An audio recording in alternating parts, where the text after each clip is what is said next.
Welcome to the Steps of Freedom study course. Remember to subscribe and click on the notification bell. This video is about Step 51, Thinking Contemplation of an Object. Step 51 is the third of 12 outlooks in Chapter 3, Thought as the Instrument of Knowledge. The text topic number is 3.2.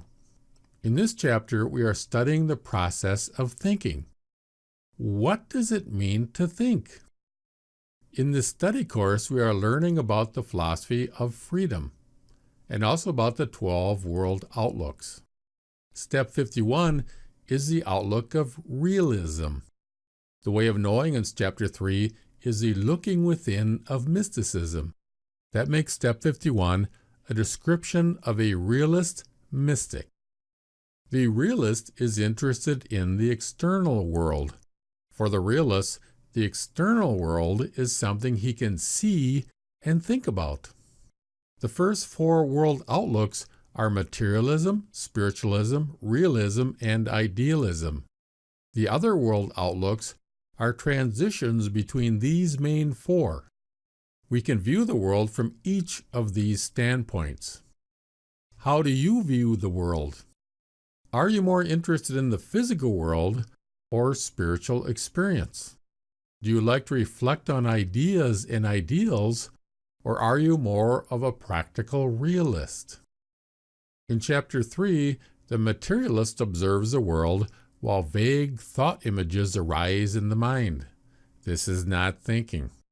The spiritualist passively experiences spiritual activity in feelings. The realist and idealist are different as they actively direct the attention to split the observed world and thought into two parts. The realist directs the attention to the external world.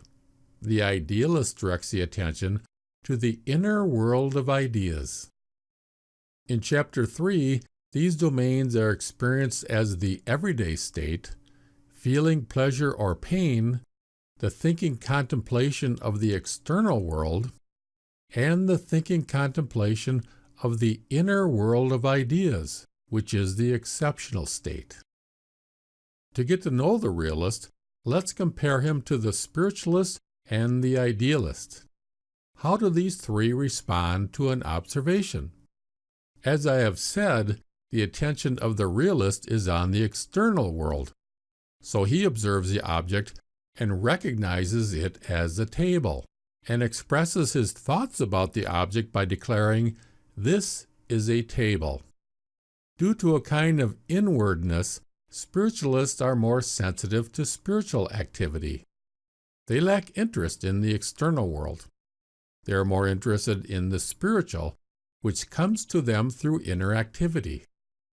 The spiritualist expresses his inner experience by saying, "I am pleased with the table." This expresses his relationship with the table. He likes it. The realist has no interest in expressing his personality. Rather than drawing attention to himself, his selfless attention is fully directed on the object. He restricts himself to what he can see around him. Idealists, on the other hand, are interested in the world of ideas.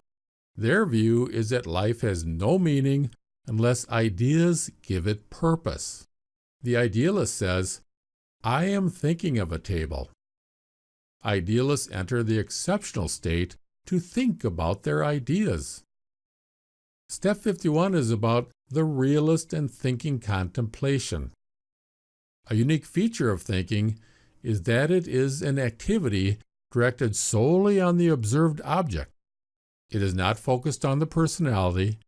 It is not focused on the thoughts being produced. The thinker forgets his thoughts when actually thinking. What occupies his attention is not thought, but rather the object he is observing. This is why the realist does not notice his thinking, because it is willed. Other things, such as the table, are given. The table appears as something objectively there in my field of observation. I do not will it into existence.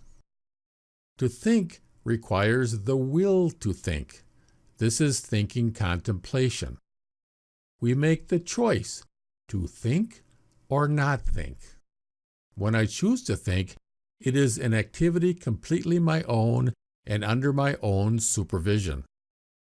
It is the same for the idealist who applies thinking contemplation to thought.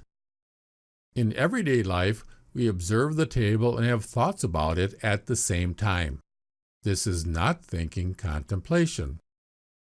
By focusing the attention, the realist and the idealist split the observation and the thought into two parts.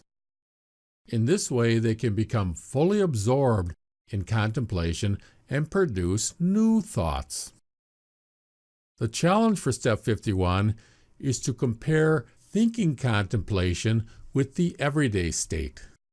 First, observe an object and have thoughts about it at the same time. Then enter into thinking contemplation by becoming fully absorbed in the object to the point that you forget your thoughts. An example of this is when someone is talking. Are you fully listening to what they are saying, or are you thinking about what you want to say? If you have an example of applying thinking contemplation to life, let us know by posting it in the comments. In the next video, we move on to Step 52, the contemplation of thought. This will be about the exceptional state.